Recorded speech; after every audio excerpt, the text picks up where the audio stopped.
Bom dia, igreja! Eu queria começar esse culto com uma oração. Vamos orar?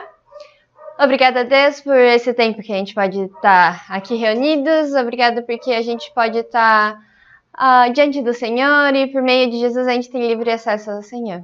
Também cuide desse tempo para que seja um tempo que a gente possa estar te louvando e adorando com o coração verdadeiro e que o Senhor possa estar se alegrando desse tempo. Em nome de Jesus, amém. Eu queria começar com uma música que fala de várias características de Deus. Fala maravilhoso conselheiro, criador dos céus e da terra, rei do universo, maior tesouro. E qual deve ser a nossa resposta a isso, essa grandiosidade de Deus? E ele fala render toda glória, honra e adoração para Ele. Se é toda honra, glória e adoração, não sobra nada nem para mim, nem para você, mas tudo para Ele. E isso, na verdade, traz um descanso muito grande, porque a gente para de ficar gastando nossa vida em tentar alcançar, ser admirado e descansa naquele que é o único merecedor de toda honra e glória, o Rei soberano do universo, e Ele ainda se importa comigo, com você. Tanto que uma parte fala de Pai, Abba Pai, que é paizinho. Então, vamos cantar?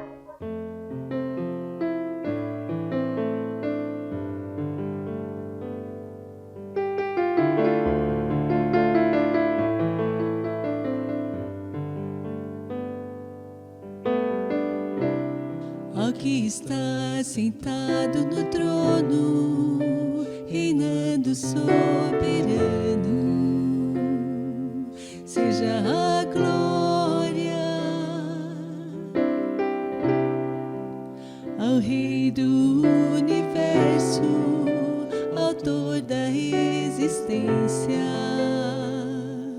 Seja a honra, seja o louvor, toda adoração. Eu Shaddai, Adonai, Tu és o único Senhor, Tu és o único Senhor, Criador da terra, céu e mar. Tu és o único Senhor, Tu és o único Senhor, na revelação de quem Tu és, eu posso descansar, eu posso adorar, pois o meu maior tesouro é te chamar de Pai, Abba, Pai.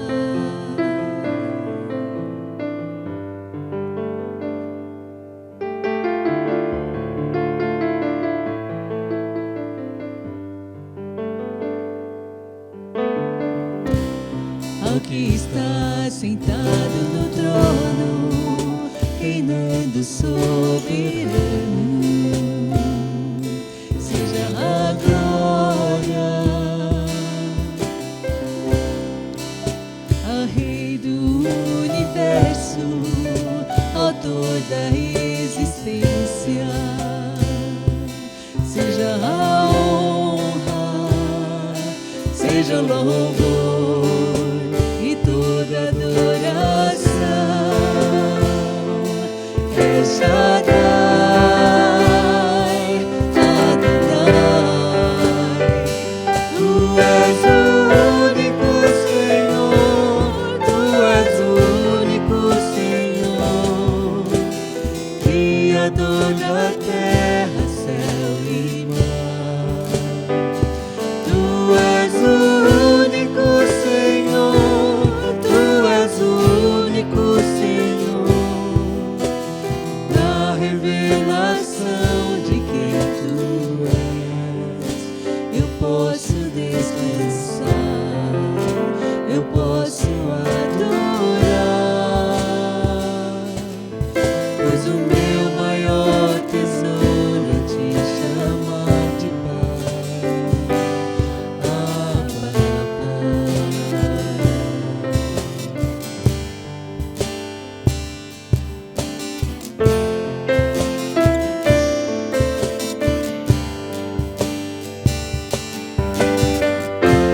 maravilhoso conselheiro, Deus santo, justo e verdadeiro, Ele que era, que é e que há de vir. De eternidade a eternidade, nunca se ouviu falar de um Deus assim. Alfa e ômega, princípio e fim, meu Pai que se inclina pra cuidar de mim. Meu Deus, Tu és o único Senhor, Tu és o único Senhor, Criador da terra, céu e mar.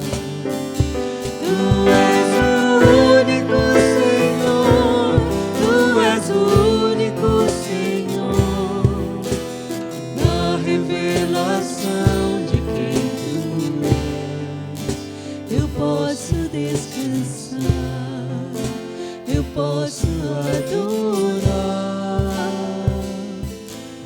pois o meu maior tesouro é te chamar de Pai. Pois o meu maior tesouro é te chamar de Pai. Abba, Pai. E mesmo em sua majestade e poder, Deus se fez homem para nos salvar. Essa é a boa notícia. Por que alguém faria isso, né? É tipo a gente querer virar uma lesma. Não tem muito ganho nisso. Mas ele fez isso, na verdade, por nos amar. É um amor inexplicável. E ele ainda amou quando a gente era inimigo dele. Não era porque a gente era bonzinho.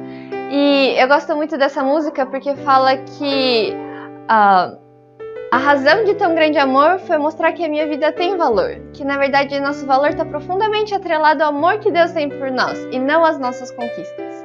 Vamos cantar?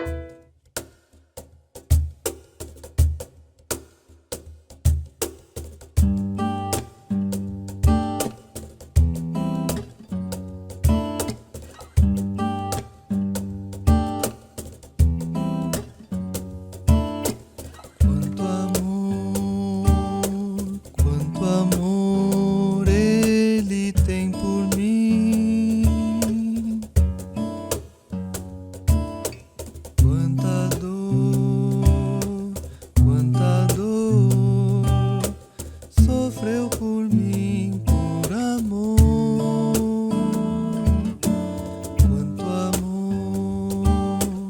Quanto amor Ele tem por mim, quanta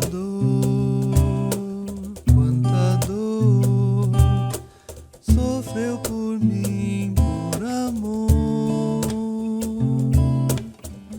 A razão de tão grande amor foi mostrar que a minha vida tem valor. Sou tão precioso para Deus que Ele deu o seu Filho pra morrer na cruz por mim.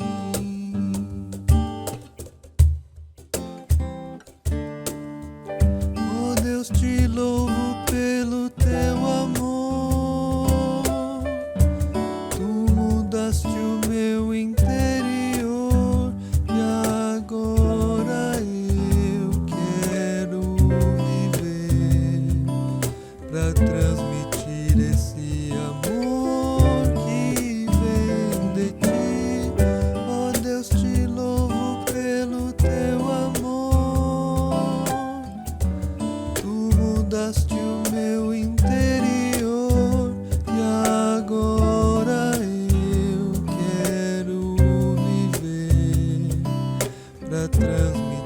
esse amor que vem de ti.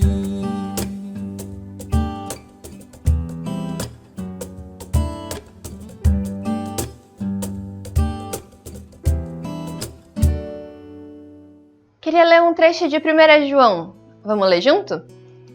Porque a mensagem que vocês ouviram desde o princípio é esta: que nos amemos uns aos outros.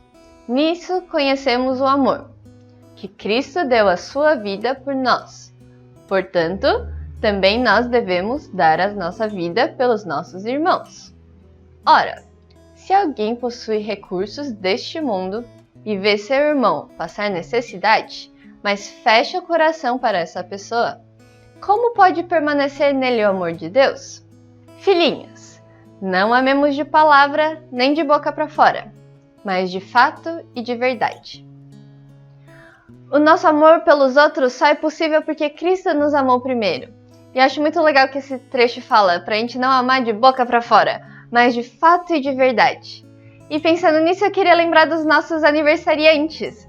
No dia 17 vai ser aniversário da Miriam Albuquerque.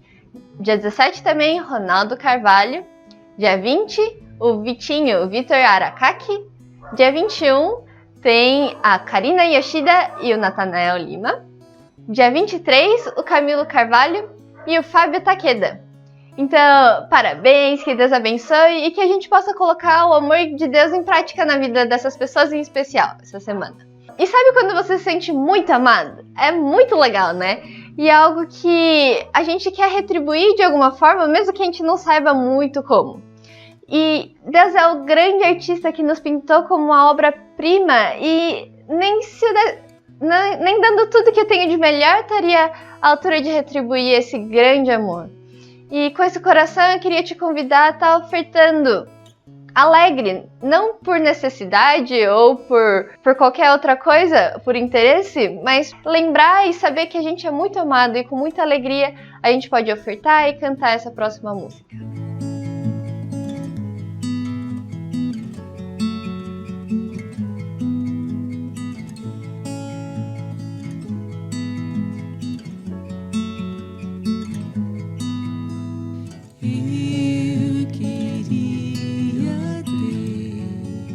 Mais que uma voz, mais que um amor e uma vida pra te oferecer, pois tu és muito mais que eu possa ter em meu ser. Tu és o autor, aquele que pintou com perfeição a vida. Tu és o Senhor, aquele que me amou e és o meu Deus, meu Senhor. Minha vida é pra teu louvor, meu Deus, meu Senhor. Minha vida é pra teu louvor.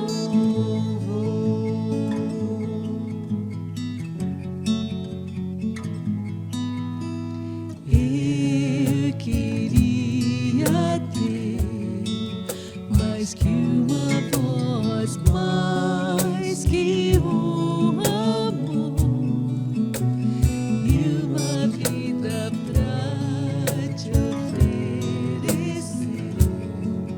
pois tu és muito mais que eu possa ter em meu ser. Tu és o autor,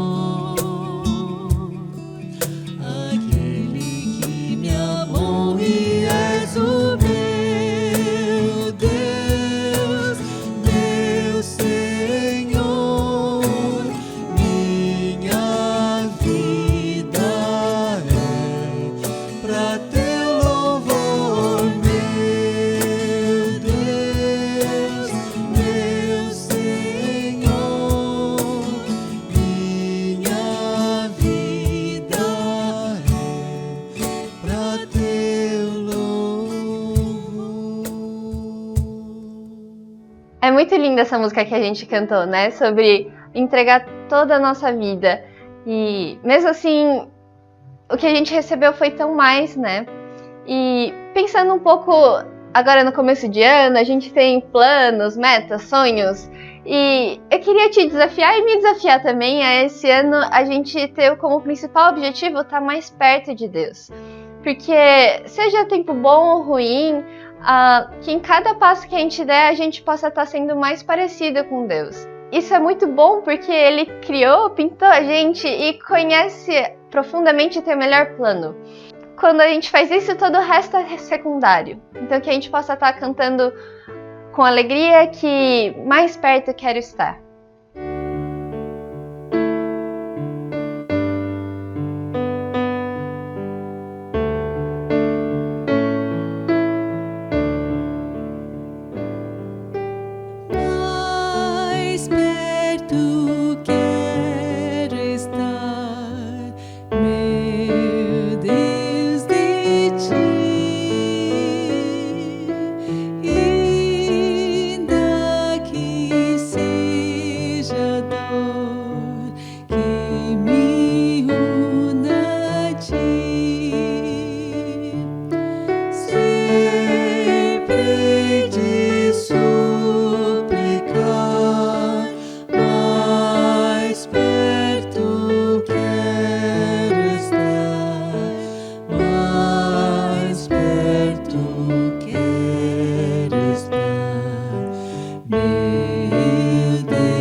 Olá!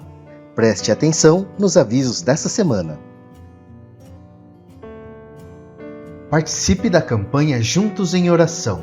A cada semana vamos orar por uma igreja diferente do Concílio Niquei. Os motivos de oração podem ser vistos no culto online e nas redes sociais da igreja.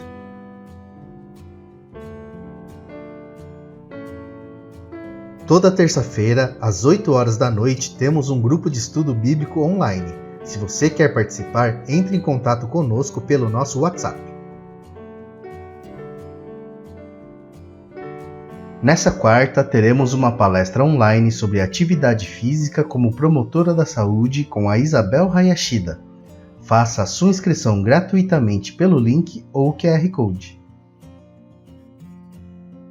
Por hoje é só. Obrigado e boa semana! Foi muito bom esse tempo que a gente pôde passar junto. Vamos estar orando pela mensagem? Obrigada a Deus porque o Senhor é tão bom e ama tanta gente mesmo, a gente não merecendo. Obrigado porque a gente pode estar tão perto do Senhor e a gente é tão pecador. Tem misericórdia da gente e também prepara o nosso coração para que a gente possa estar ouvindo com atenção o que o Senhor tem para falar para a gente e que a gente possa estar não só vivendo da boca para fora, mas de fato e de verdade. Abençoa quem vai estar falando, que ele possa estar sendo um canal da tua bênção e que seja o Senhor falando. Em nome de Jesus, amém. Bom dia, seja bem-vindo ao culto da Imel Sorocaba. Feliz Ano Novo, embora já seja o terceiro domingo de janeiro. Aliás, incrível, já é o terceiro domingo de janeiro. Nosso último culto presencial foi no terceiro domingo de março. Isso quer dizer que mais 2 meses a gente vai completar 1 ano sem nossos cultos presenciais. O que é uma pena, porque uma das coisas que mais é característico da nossa igreja é justamente essa recepção, esse calor humano que a gente tem de poder se abraçar, de poder expressar nosso amor através do toque físico, da presença, do sorriso. E isso a gente tem perdido por causa do meio virtual. Por outro lado, a gente tem ganho um alcance, né? A gente tem chegado até pessoas que normalmente não estariam conosco, não fosse esse meio virtual. Desde pessoas que nunca entrariam numa igreja evangélica, ou então porque tem algum vínculo com a gente, mas mora em outra cidade, mora longe, e não teria possibilidade de estar conosco aqui todos os domingos. Então, a gente agradece a Deus por essa oportunidade e que seja bênção para a sua vida.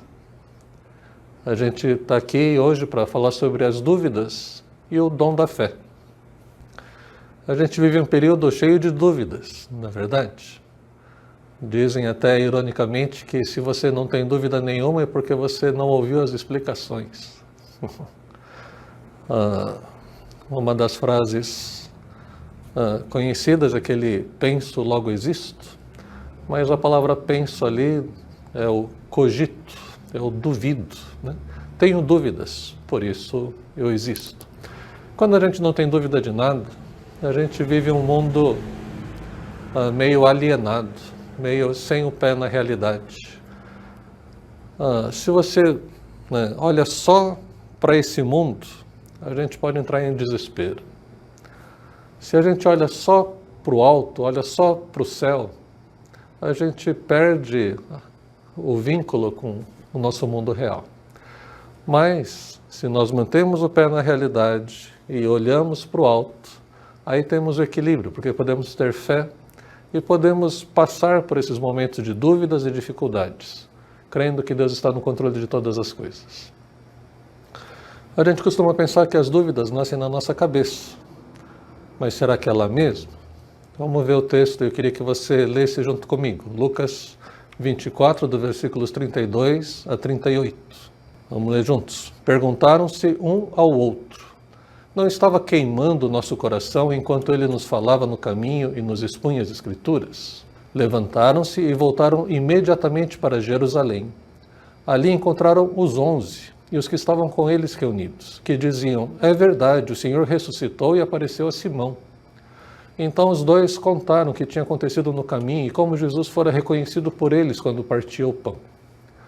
Enquanto falavam sobre isso, o próprio Jesus apresentou-se entre eles e lhes disse: paz seja com vocês. Eles ficaram assustados e com medo, pensando que estavam vendo um espírito. Ele lhes disse: por que vocês estão perturbados e por que se levantam dúvidas no coração de vocês? Obrigado. Muitos anos atrás, era oferecido no Brasil um curso chamado Conflitos da Vida. O Dr. Larry Coy, um americano, Talvez alguns poucos de vocês tenham estado num desses cursos. Eu e a Lili fomos algumas vezes porque foi ministrado por vários anos. As primeiras vezes que a gente era só amigo ainda, nem namorado éramos. E uma das frases dele que mais ficaram na minha mente foi: quem decide é o coração. A cabeça só justifica aquilo que o coração já decidiu. O que nos leva ao seguinte versículo, né? Ele lhes disse: por que vocês estão perturbados e por que se levantam dúvidas no coração de vocês? As dúvidas então podem surgir não apenas na mente, mas no coração. E são essas as mais difíceis de lidar.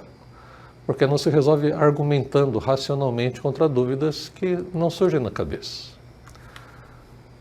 Alguém já disse que a distância do céu para o inferno é mais ou menos 45 centímetros, ou um côvado, né? Distância do punho até o cotovelo, que é a distância do cérebro até o coração. A gente usa coração no sentido de sede das nossas emoções, da nossa vontade, mas não que o órgão em si seja sede dessas coisas. Mas a ideia é que a gente pode acreditar em certas coisas certas, mas o nosso coração não tem essa mesma convicção. A gente crê, mas não crê tanto assim. Então hoje eu quero falar sobre as nossas dúvidas e o dom da fé. Então como que a gente sai, né, começando aqui, da fé para a perda da fé, para a não fé, para a negação da fé? E preciso definir primeiro que fé aqui é fé em Deus, tá? Não no nosso esforço, não é pensamento positivo. E não é assim, no final tudo vai dar certo, não se preocupa. Isso não é exatamente fé, isso é uma torcida, uma esperança que as coisas possam ir bem. Mas fé é você confiar, é depositar seus receios, seus anseios, suas ansiedades aos pés de alguém em quem você confia. Uma das primeiras causas, uma das primeiras razões para a perda da fé são as nossas perdas, os nossos traumas. São as orações não respondidas. É aquilo que você queria muito, pediu muito, muito, muito para Deus e Deus não fez aquilo que você pediu. Eu mencionei, acho que numa outra fala minha, de uma filha de missionários que por ver tantas atrocidades no campo missionário, não os missionários causando isso, mas o sofrimento, a opressão contra as mulheres, a corrupção, tantas coisas terríveis, ela falou, no meio de tanto sofrimento, como Deus pode existir? Lembra que eu falei? O sofrimento não é um problema só para os cristãos, é um problema também para aqueles que não acreditam em Deus nenhum. Porque se tem bem e mal, de onde veio essa noção? Mas, voltando aqui, tem um filme muito bonito chamado Bambus no Inverno. É um filme antigo, que fala do tempo da Revolução Cultural lá na China. Na Revolução Cultural, todas as expressões intelectuais foram proibidas e foram culpabilizadas. Diz que todo o mal da sociedade era por causa dos intelectuais, né? Todo o mal da sociedade era por causa dos comerciantes. Então, artistas, professores, autores, né, escritores, poetas, todos eles foram presos, alguns mortos, mandados para campos de concentração, de trabalhos forçados, para reeducação, e também os cristãos. Então, os cristãos eram proibidos de ter Bíblia. E é nesse contexto que a avó da personagem principal, essa avó era cristã, tinha uma fé viva, apesar de não poder se relacionar muito com outros cristãos. E essa avó fica sabendo que vai vir um evangelista itinerante. Vai ficar uma semana ali na região e todas as noites, durante uma semana, tem esses encontros. Encontros secretos, encontros proibidos. E a avó vai lá para falar com Jesus e ouvir a palavra dele. A neta acha que tudo isso é uma grande bobagem. Todos os dias a avó ia lá para orar e a neta pensava que estava indo orar pela tosse dela mesma, da avó. Uma tosse que não parava e começou a sair sangue, inclusive, na tosse. E a avó morre, reforçando na neta a ideia de que essa coisa de religião é só uma coisa de faz de conta, é uma coisa para os tolos, é um consolo para os tolos. O spoiler, né, já que comecei a contar a história, no final, depois de uma luta interior e a conversão da moça, alguém conta para ela, sabe, a sua avó ia orar, mas não era pela cura física dela mesma. Sua avó ia orar pela sua cura espiritual. Ela queria que você encontrasse a Cristo. Ela queria que você tivesse fé em Jesus novamente. Porque a mãe da menina tinha sido morta por ser cristã. E o pai virou um alcoólatra, não queria mais saber de nada da vida. Né? Orações não respondidas podem ser algo que afasta a pessoa da fé. Uma segunda causa, uma segunda razão para a pessoa deixar a sua fé em Deus, especialmente nos dias de hoje, essa saturação de distrações. Uma das grandes invenções do YouTube, Facebook e outras redes são as telas de rolagem infinita. Você não chega no fim da página. Ela sempre emenda uma outra e você pode passar sem perceber horas ali, até que a sua mente já está tão anestesiada que você acaba dormindo. E no filme O Dilema das Redes, um dos executivos dessas grandes empresas, não lembro se era do Google, Facebook, Twitter, ele disse que o vício é tão forte, eles conseguiram fazer com que esse mecanismo de rolagem infinita cause uma dependência na gente, que a primeira coisa que as pessoas fazem ao acordar, antes mesmo de ir ao banheiro, é pegar o celular e conferir. Ou antes de ir no banheiro, ou leva para o banheiro para conferir. A gente pode perder a nossa fé ao torná-la irrelevante, totalmente secundária em nossa vida. É como se a gente criasse um departamento separado para fé. Então a gente, de vez em quando, faz oração pela refeição, de vez em quando a gente diz graças a Deus, mas de modo geral, a nossa vida não está entremeada pelos valores cristãos. Então essa é uma possível razão para a gente perder a nossa fé, ou pelo menos a relevância da nossa fé. Uma terceira causa é um ambiente diferente, quando vai para a universidade ou vai fazer um intercâmbio. E a universidade está muito longe de ser um lugar só de maconheiros e alcoólatras e pervertidos sexuais, né? Mas entende que quando o jovem sai de perto dos seus pais, quando ele muda de cidade, não tem mais igreja todo domingo, quando vai fazer intercâmbio fora do país, não é que a filosofia ateísta consegue demolir todos os alicerces da fé cristã do jovem. Não é que o jovem passa a duvidar da trindade, da historicidade de Jesus. Não é nada disso, ele quer se enturmar. E a turma legal sai para beber, sai para ficar, beija todo mundo, né? Vai para a cama, né? E não tem ninguém para ser contrapeso na cosmovisão dele. Às vezes tem até alguém que é da igreja também, mas está no mesmo barco, né? Está na mesma furada que ele. Aí aquela menina bonita, simpática, sexy, envolve o coração dele. Ou aquele boy que dá atenção para aquela jovem que nunca teve atenção de ninguém. Envolve o coração e ela não quer passar a imagem de uma pessoa quadrada, uma pessoa cheia de pudores. Afinal, qual a importância da virgindade mesmo? O coração decide, a cabeça que se vire depois para justificar. Justificar para si, depois justificar para os pais. E quando vai ver, quer saber? Não preciso prestar contas da minha vida para ninguém. Né? Perceba que nesses casos nem se tenta justificar para Deus, já que Ele conhece nosso coração. E no fundo a gente sabe que Ele sabe. E ainda sobre a perda da fé, uma última razão comum é esse daqui: dinheiro ou sucesso. Começando com as inúmeras vezes que a pessoa chega até a igreja desesperado porque perdeu o emprego e não sabe como vai ser daqui para frente.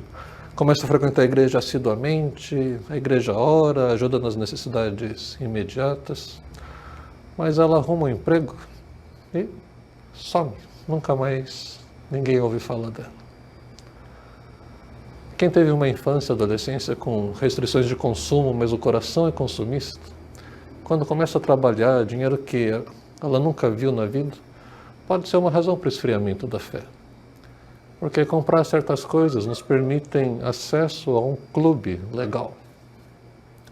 E nessas novas rodas de amigos de costumes diferentes, de moral ou liberal ou super conservadora, nossa fé também pode entrar numa rota de colisão. Para que ofender os nossos amigos com nossa fé, não é verdade? Então, quando falamos sobre fé, ela precisa passar pela nossa mente. E precisa ser coerente, consistente e real. Não basta passar pela mente, ela precisa ir para o coração. Mas se pular a mente, se fizer um bypass ali, então as consequências podem ser graves. E ao falar da mente, a gente passa pelo assunto de verdade e mentira. Aí entra essa frase: contra fatos não há argumentos. Verdade ou não? Deveria ser assim.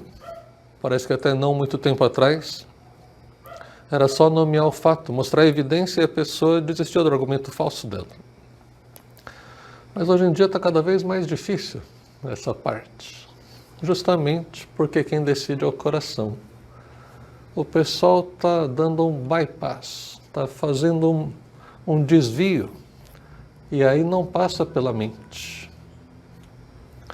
Especialmente por causa de alguns líderes mentirosos, né? Muita gente se sente à vontade com os fatos alternativos, que não é outra versão, é mentira, um fato inventado, portanto não é fato, é só imaginação. Antigamente a gente falava para a pessoa: isso daí é mentira, né? Ela fala: desculpa aí, né? Ou nem falava desculpa, ficava sem graça, né? Pego de calças curtas.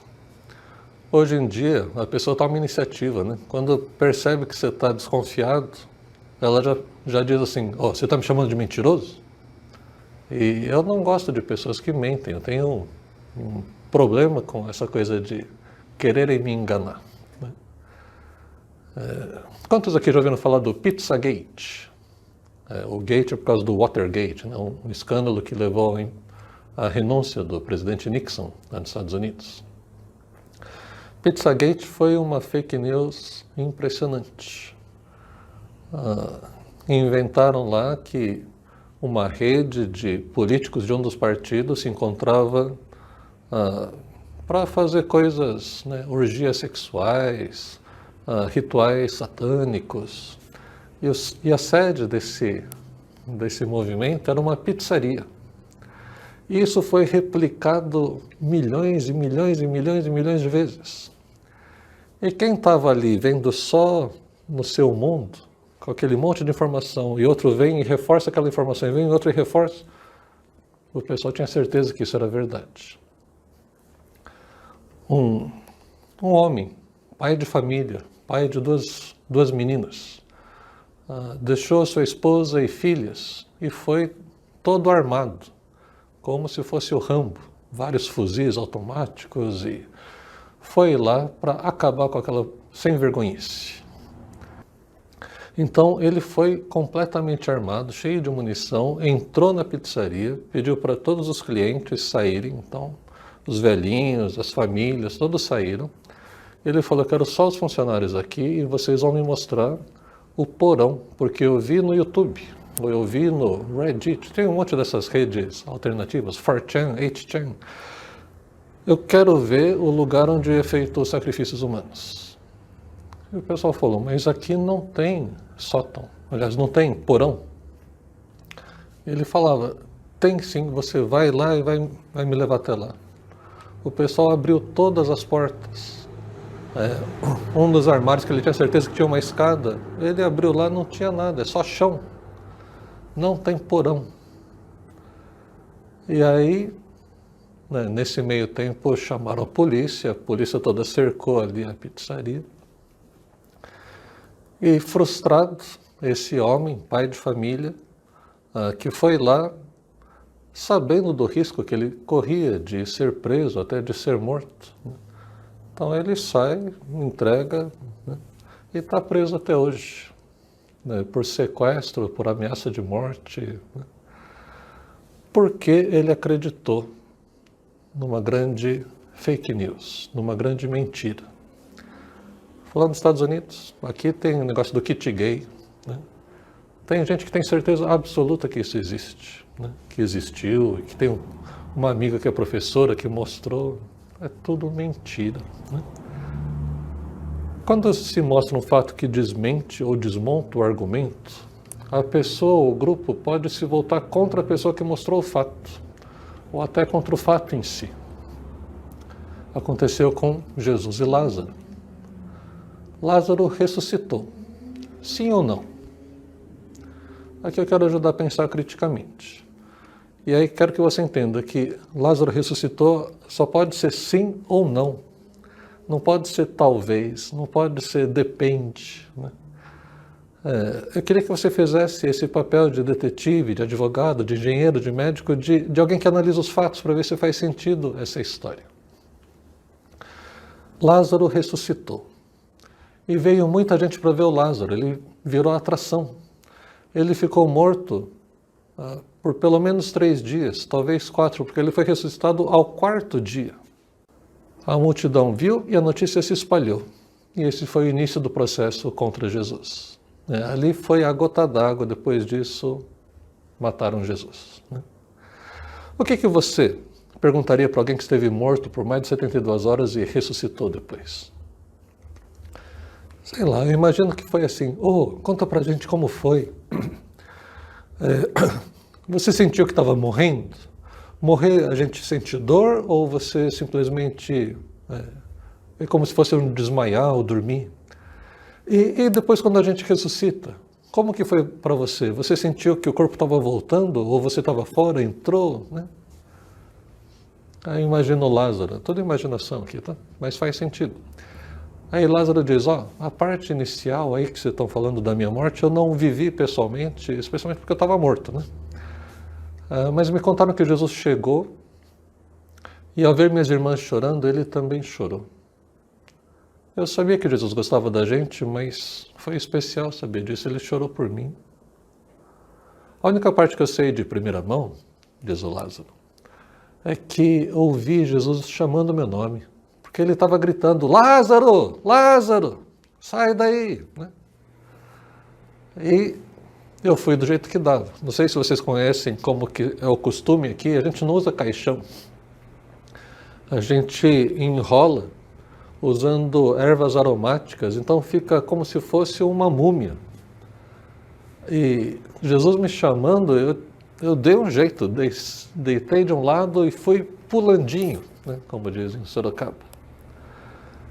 E olha só, tem gente que ainda fala assim que não, que eu só desmaiei. Você sabe que na nossa cultura aqui, as pessoas dizem que até o 3º dia o espírito fica rondando, né, em volta aqui para ver se está tudo bem. E pode acontecer do espírito voltar para o corpo da pessoa, mas já era o 4º dia. Então vai contra tudo que se poderia esperar de fato natural. Foi realmente algo sobrenatural. E eu não podia ter só desmaiado, porque eu fiquei doente um tempo, já não estava comendo direito. Aí me enterraram, né? Não é bem enterrado, me sepultaram, me enfaixaram, colocaram aquelas ervas, fiquei durão. Né? Aí passei pelo menos 3 dias inteiros sem comer. E aí, ouvindo Jesus, se fosse só um desmaio, não teria como sair lá. Eu ressuscitei. Foi um milagre e foi Jesus que fez esse milagre. Quantas pessoas ouviram essa história? Uma história poderosa. Né? Jesus me ressuscitou. Né? E não é que ele ficou morto 15 minutos, 4 horas, né? Um dia, mas 72 horas.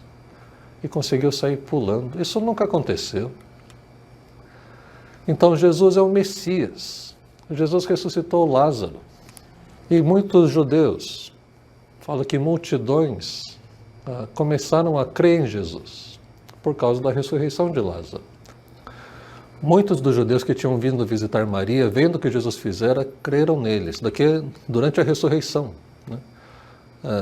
Porque o pessoal estava ali consolando as irmãs. Eles estavam também esperando Jesus, porque Jesus era muito amigo da família. Poxa, 3 dias já, Jesus não aparece, só no 4º dia ele aparece. E o pessoal estava indo lá, leva comida, vai lá se oferecer para arrumar a casa. E aí muitos dos judeus que tinham vindo visitar Maria, vendo o que Jesus fizera, creram nele. Mas alguns deles foram contar aos fariseus o que Jesus tinha feito. Então os chefes dos sacerdotes e os fariseus convocaram uma reunião do Sinédrio, que era o parlamento, o grupo que tomava as decisões sobre Israel. E eles diziam: o que estamos fazendo? Perguntaram eles. Aí está esse homem realizando muitos sinais milagrosos. Se o deixarmos, todos crerão nele. Então os romanos virão e tirarão tanto o nosso lugar como a nossa nação. Eles estavam preocupados que iam perder a igreja, né, o templo. O templo era o local sagrado, o local de reunião, era o centro religioso do povo de Israel. E eles estão preocupados, dizendo: se a gente deixar esse maluco, né, fazendo esse monte de milagres, os romanos vão vir atrás da gente.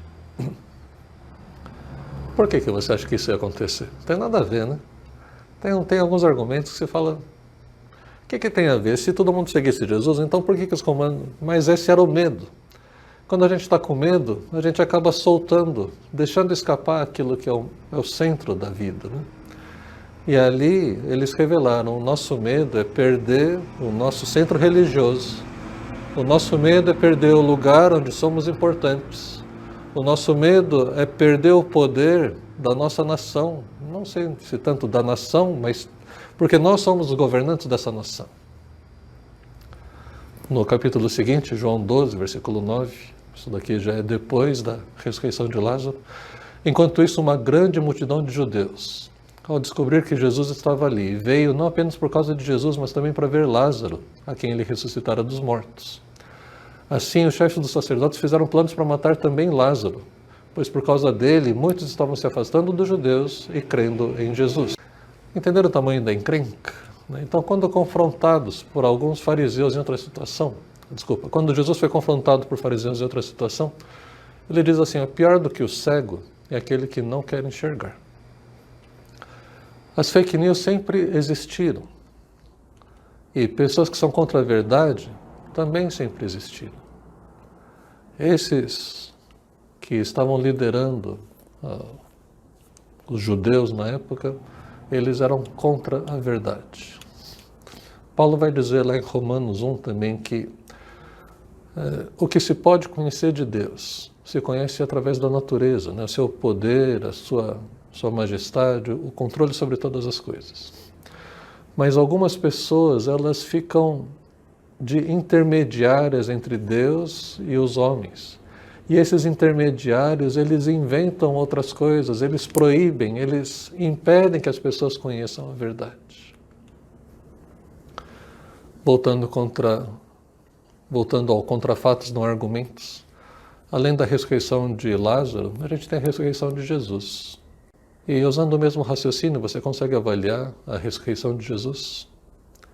Esse rabino que disse que era o Messias e que seria executado pelas autoridades e depois ressuscitaria. Nenhum dos discípulos, preocupados que estavam com o governo imperial messiânico, esperava a morte de Jesus. A morte de Jesus pegou todo mundo de surpresa, embora Jesus estivesse falando várias vezes: eu vou lá para Jerusalém e vou ser morto. E o pessoal: para de falar isso, Jesus. Pensamento negativo, né? Vamos falar de vida, vamos falar de pessoas curadas, né? E foram os próprios fariseus, né, que lembraram que Jesus falou que depois de morrer ele ressuscitaria ao terceiro dia. Os discípulos não lembraram, mas os fariseus lembraram. E porque os fariseus lembraram, foram pedir para o Pilatos uma patrulha, 6 soldados para ficarem ali de guarda na porta, armados, soldados romanos, fortes, né? E ele fala: se os discípulos roubarem o corpo e começarem a espalhar a mentira que Jesus ressuscitou, a situação vai ficar pior ainda. Tem gente que chama a verdade de mentira e chama a mentira de verdade, né? E Jesus ressuscita ao terceiro dia. Os soldados fogem com medo. Uma pedra grande foi rolada, né? Era uma pedra que fechava o túmulo. As primeiras testemunhas do túmulo vazio foram mulheres. E aqui uma ironia e ao mesmo tempo valorização da mulher. Já que o testemunho de uma mulher não tinha valor legal nos tribunais da época. Mas Jesus faz questão de aparecer primeiro para as mulheres. Eu queria que você soubesse, né, um parênteses aqui, em que o cristianismo foi quem se preocupou com os pobres, com os órfãos, com as viúvas, com as mulheres. Foi por causa de cristãos que a escravidão no mundo ocidental terminou, ou quase terminou, né? Porque ainda tem situações de escravidão. Essa coisa da dignidade da vida é uma coisa dos cristãos, não é coisa de pagãos e nem de ateus, né? Mas depois das mulheres testemunharem, Pedro e João também testemunharam, foram lá conferir. Se as mulheres tivessem se enganado de túmulo, como alguns disseram, né? Aí Pedro e João também erraram. Se eles tivessem errado, era só os soldados ou os fariseus dizerem, oh, seus perdidos, né? Erraram 2 vezes o túmulo. Seu Jesus está morto aqui, ó. Continua morto, está bem guardado aqui. Você sabe que os 11 foram martirizados. Ninguém dos 11 discípulos morreu de morte natural. Foram todos de morte matada, né? Não de morte morrida. Exceto talvez o apóstolo João, que ficou, depois de ser jogado num tanque de óleo fervente, sobreviveu e foi colocado no exílio, na ilha de Pátimos, onde escreve Apocalipse. Todos eles morreram martirizados, porque eles proclamavam, eles tinham certeza de que Jesus tinha ressuscitado. Se Jesus não tivesse ressuscitado, por que morrer por uma mentira? E aí a gente volta para o nosso texto, Lucas 24. Perguntaram-se um ao outro, né, 2 dos discípulos, quando Jesus ressuscita, e eles ouvem a notícia de que ele tinha ressuscitado. Ainda assim, a ficha não caiu, e cada um vai para o seu canto. Aí 2, não dos 11, mas dos 120 discípulos, 2 deles saem num caminho para a cidade de Emaús. E nessa caminhada, junta-se a eles Jesus, que não é reconhecido por eles. E Jesus chega e fala, e aí? Né? E os 2 olham para Jesus e falam, não está sabendo? Sabendo do quê? Né? Não é possível, só você que não sabe. Toda a cidade de Jerusalém está sabendo do Jesus, aquele rabino que a gente esperava que ele fosse o Messias, mas ele acabou sendo morto pelas autoridades. E Jesus fala assim, mas ele não falou que ia ressuscitar?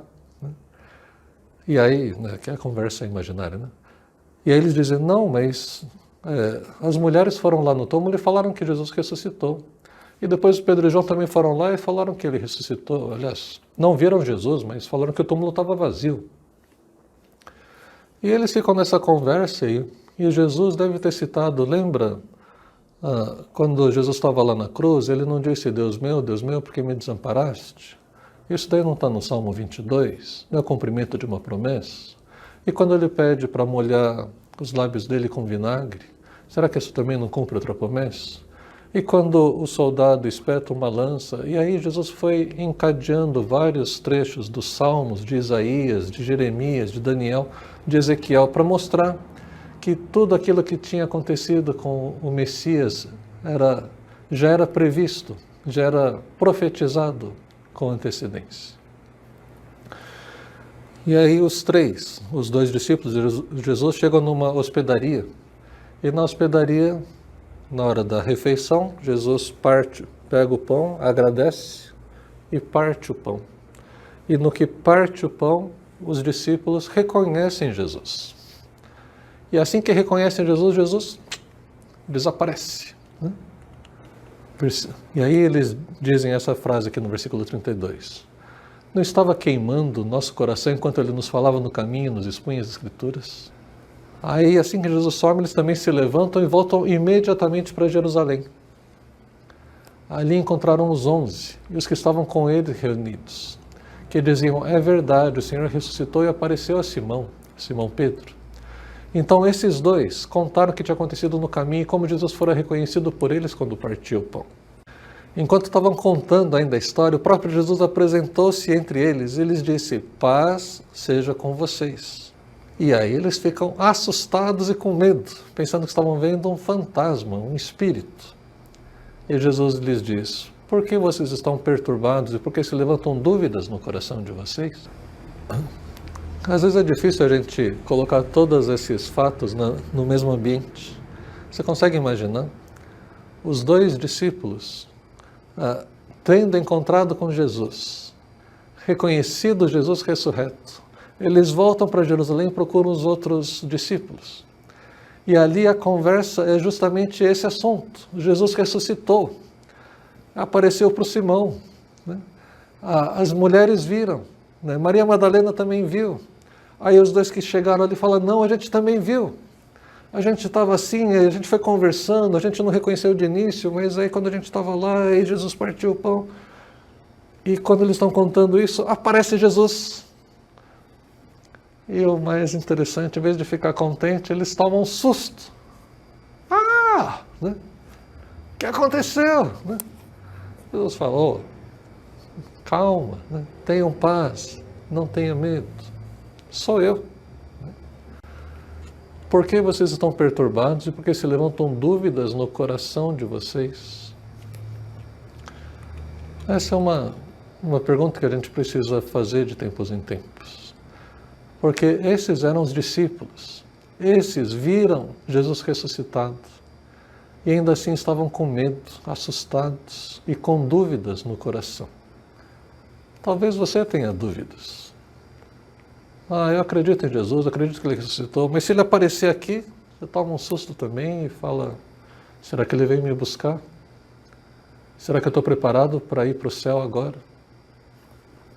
Quando essa doença que tem assustado, e com razão, as pessoas, quando ela atinge pessoas mais próximas da gente, aí a gente fica mais preocupado, nosso coração fica pequeno, a gente sente que precisa de mais fé.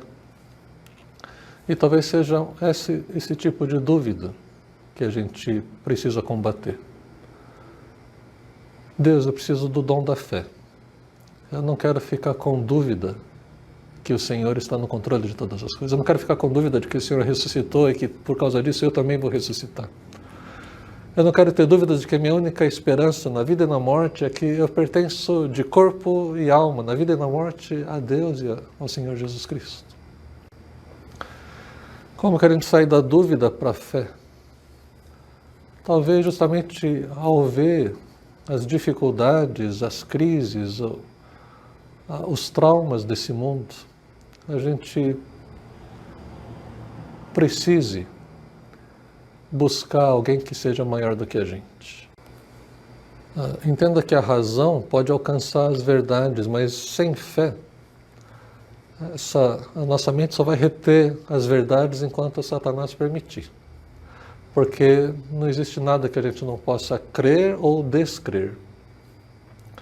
Se tem gente que acredita que a Terra é plana, igual uma pizza, você fala, mas não é. Né?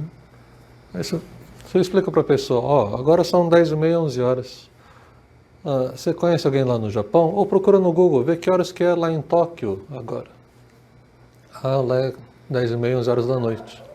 Pois é, se o planeta todo é uma pizza, como é que o Sol está iluminando o Brasil e no Japão é noite? Aí você fala, não, e aí a pessoa vai apresentando outro argumento, e outro argumento, e outro argumento. Difícil argumentar com quem crê no coração e não deixa as ideias serem filtradas pela mente. Por isso, se a gente deseja ser racional, não só excepcionalmente, mas de maneira mais constante, a gente deve pedir pelo dom da fé, pelo poder de continuar crendo. Mas a gente deve continuar crendo em franca oposição à luxúria, à ostentação, ao consumismo, à sensualidade, ao medo, aos ciúmes, ao tédio, à indiferença. Precisamos orar para mantermos a fé quando somos confrontados com essas coisas ao nosso redor e especialmente dentro do nosso coração. C.S. Lewis, autor do Crônicas de Nárnia, diz assim: desconfio de que uma das causas da nossa pouca fé seja um desejo secreto de que a nossa fé não seja muito forte. Vou falar de novo. Desconfio de que uma das causas da nossa pouca fé seja um desejo secreto de que a nossa fé não seja assim tão forte. Porque se a gente tiver fé mesmo, aí não tem nada que pare a gente. Se a gente tiver fé mesmo, nossos valores são diferentes, o nosso jeito de ser vai mudar, muita coisa vai mudar. Será que a gente quer que tudo isso mude? Ou será que é melhor manter as coisas como estão, do jeito que estão? Será que existe alguma reserva em nossa mente ou coração? Algum medo de como a nossa vida se tornaria se a nossa religião se tornasse muito real? Eu espero que não. Que Deus nos ajude e nos perdoe. Deus, nós oramos. Oramos pedindo que o Senhor use nossa mente e também o nosso coração. Ajuda-nos a te amar de todo o coração, toda a alma, toda a força e todo o entendimento. Oramos, Deus, para que o Senhor nos guarde de descrermos, de perdermos a fé em Ti. Sabendo da nossa instabilidade, da nossa irregularidade e inconstância, nós oramos, Deus, pedindo Tua misericórdia sobre nós. E para que a gente tenha fé. Fé para enfrentar a tentação, fé para enfrentar o medo, fé para enfrentar o tédio, fé para enfrentar a indiferença. Ajuda-nos, Deus, a focarmos naquilo que o Senhor quer. Ajuda-nos a nos sintonizar contigo. Que o sucesso e o dinheiro não nos afaste de Ti. Que os problemas e traumas, as orações não respondidas, não nos afastem de Ti. Oramos, Deus, para que a gente possa ter vínculos fortes com cristãos, com amigos que a gente confia, com conselheiros que a gente confia, que a gente possa caminhar juntos. Oro também, Deus, pelas distrações, por essa saturação de distrações. Ajuda-nos, Deus, a estarmos em sintonia contigo. Cremos, Deus, na ressurreição que aconteceu com Lázaro. Lázaro ressuscitou por um tempo e depois ele morreu. Mas Jesus ressuscitou e está vivo até hoje nos céus. Então, oramos, Deus, com a certeza de que nós também ressuscitaremos, que a morte morreu lá na cruz, que não há mais condenação para aqueles que estão em Cristo Jesus. Então, oro, Deus, para aqueles que estão ouvindo essa mensagem nessa manhã, que ainda não tomaram a decisão de confiar suas vidas, de dizer que não são mais donos de si mesmos, mas pertencem agora de corpo e alma ao Senhor Deus e Senhor Jesus Cristo. Oro, Deus, por decisões conscientes de dizer: Deus, entrego a minha vida para o Senhor e faço da minha vida aquilo que o Senhor quer que eu seja. E também, Deus, oro para aqueles que têm caminhado contigo, mas sentem às vezes a fé fraquejar. A fé diminui um pouco. Fortalece uma vez mais, Deus, essa fé em cada um de nós. Obrigado por tudo. Abençoa cada família. Abençoa aqueles que trabalham na área de saúde. Cuida, Senhor, daqueles que estão doentes e que possa fortalecer seu corpo, seu organismo e ajudá-los a se recuperar. Esteja também, Deus, trazendo o Teu consolo e a Tua paz para aqueles que perderam amigos e parentes durante esse tempo. Obrigado, Deus, pela nossa igreja. Abençoa-nos e ajuda-nos a olhar para fora e continuar levando o Teu amor para aqueles que ainda não conhecem. Obrigado por tudo, em nome de Jesus. Amém. Como a gente ouviu hoje sobre a ressurreição, Jesus disse para uma das irmãs de Lázaro: eu sou a ressurreição e a vida. Quem crê em mim, ainda que morra, viverá. Você crê nisso? Jesus disse que Ele é a ressurreição e a vida. Quem crê nele, ainda que morra, viverá. E não morrerá eternamente. Você crê nisso? Que a graça do nosso Senhor Jesus Cristo, que o amor de Deus, o nosso Pai, e que a comunhão e a consolação do Espírito Santo estejam sobre você e a sua casa, hoje e sempre. Amém. Amém. Deus abençoe.